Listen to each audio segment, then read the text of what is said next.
You have been given 2 weeks to organise an external event for 50 people. With such short notice, how do you not only make the event happen, but ensure that it is a success? Nothing has been done to date. No venue, no programme, no speakers, no transport. This is a scenario, and unfortunately it's not too uncommon. I've experienced it amongst the 700 or so events I've organised since I've been running events for almost 20 years. Turning round an event at short notice challenges every aspect of event management, and so is the ideal scenario.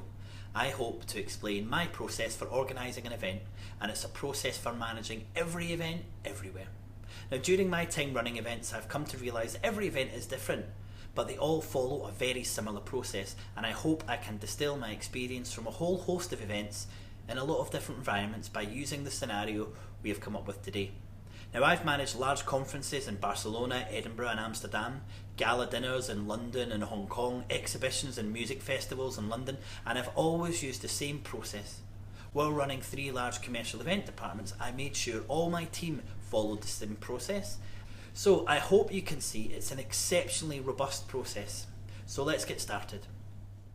We need a one-day event when the team from New York is in our office. That's in exactly 2 weeks' time. We need a few external speakers and facilitators and a few internal speakers too. The audience will be our senior heads of department and all of our directors. The invite will come from me, so everyone will have to attend. Book a venue for around 50 people. And that's all we have to work on. So, what do you do first? Well, I will use this short notice event scenario to demonstrate the importance of following 4 key points that I would like you to consider, not just for this scenario, but for any event. And here they are. Number 1, no matter the event, you must follow a tried and tested event management process. Number 2, even with such short notice, you, the event manager, must lead and drive the project. 3, despite the time constraints, you have to do all you can to make sure the event is a success. And number 4, even with such short notice, you have to try to create an experience as much as an event. And as in this scenario, if nothing else has been done, you certainly have a lot to do in 2 weeks. Now, I'd like to introduce you to the very simple event management process that I use. It's my 9 steps to fantastic events. These are the 9 steps you need to organise any event. Using a tried and tested event management process like this is especially useful if you have been given an event to organise without much notice. Following the process will keep you on track and will make sure you do the right thing at the right time. So let's go through our scenario using these 9 steps as our guide. The first thing we have to do is find out what is the objective or the objectives for the event. Now, we have no actual objectives in the initial brief, so we really have to find out a little bit more information. We can glean a few bits of information from the brief, but it doesn't tell you what the actual point of the meeting is and what the event hopes to achieve. So the first task we have is to find out the objectives. So in this scenario, I've spoken to the internal client and explained the importance of having clear objectives, and I've asked them, how can you tell me if I've been a success if we can't measure that success against the objectives? And thankfully, we now have these 2 objectives. Number 1, to get everyone from the 2 offices to get to know each other in an informal environment. Number 2, to have both office teams working together to help reposition the business to deal with the threat from the merger of our 2 biggest competitors. Now, during this conversation about objectives, I also covered step 2, the budget. I need to know how much money we have to spend. Now, I always use the budget as the backbone for my event. I don't make any major decisions before consulting my budget. In this type of short notice scenario, you might find that there isn't even a budget, but it's your job as the event manager to make sure there is one and it's as detailed as possible.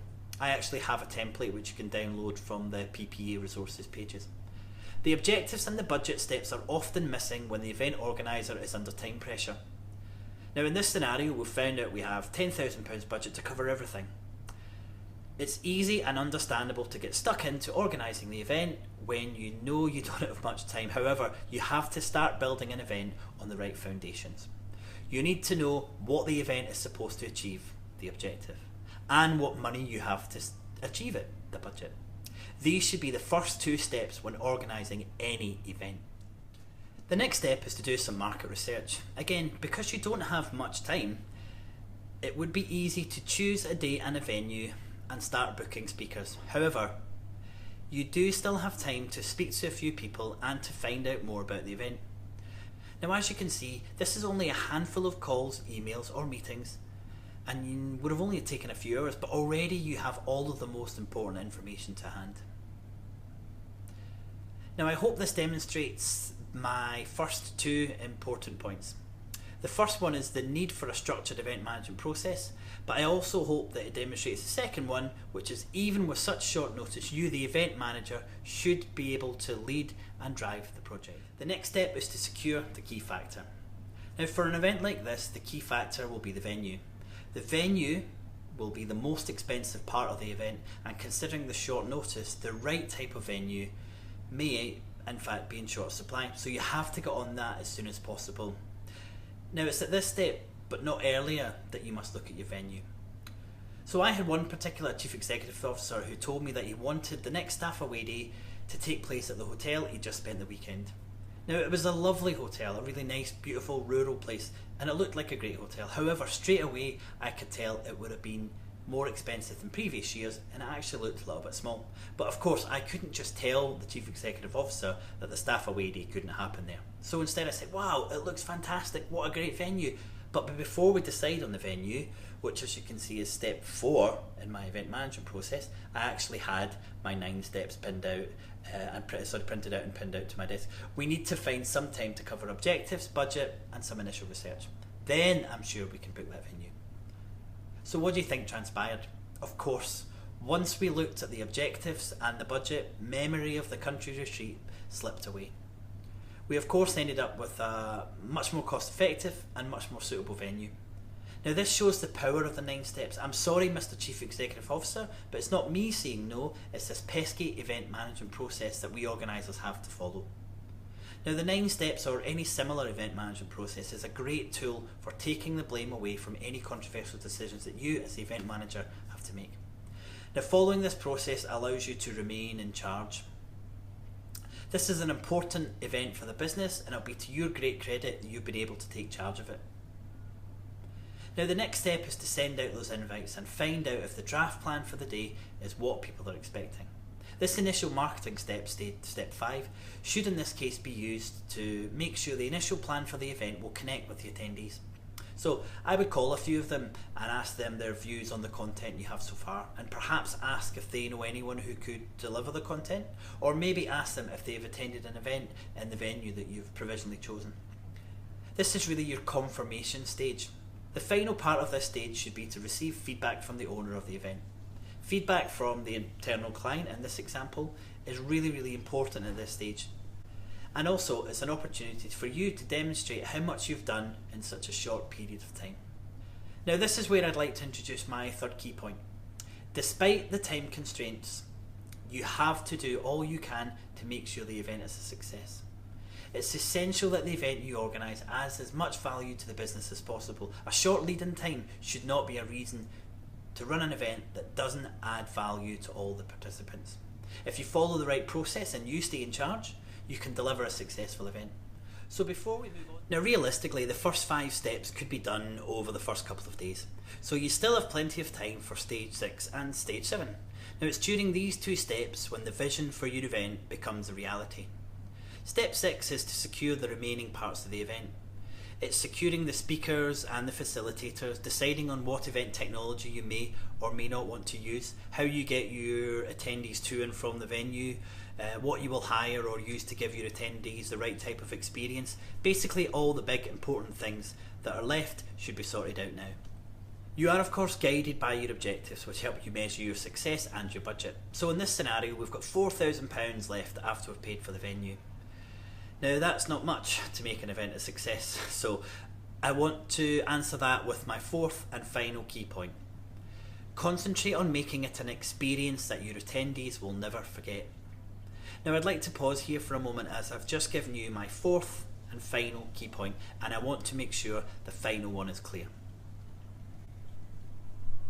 Now, I often talk about experiences rather than events. I think that when we organise events, we tend to focus on the logistical aspects. How many people, how big a room, would you agree? But when we think about an experience, we tend to think about the environment of the meeting and the atmosphere we want to create. In short, we think about feelings rather than about things. So if you want your event to be remembered, a great tip is to focus on what people will feel at your event. The next step, step 7, is the details. The menus, the table plan, the name cards, those types of things. And the next step, step 8, is the big one, running the event. Now this is of course a whole presentation in itself, so suffice to say that if you have built your event around my 4 key points, you can be sure that your event will be a success, even if you've only had 2 weeks to plan it. Now the final step in my 9 steps is to get feedback for the event. Now this is essentially the way that we learn. Even if the event is never going to run again, it's important that you as the event organiser get some feedback. It's also a great way for you to demonstrate your worth to the business by showing exactly what you've done in this short period of time.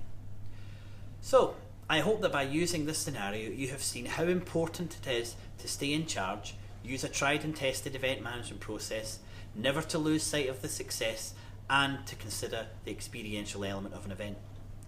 Now I would recommend that you print out my 9 steps and stick it to your computer. Even though I've run hundreds of events, I still refer to these 9 steps almost every day.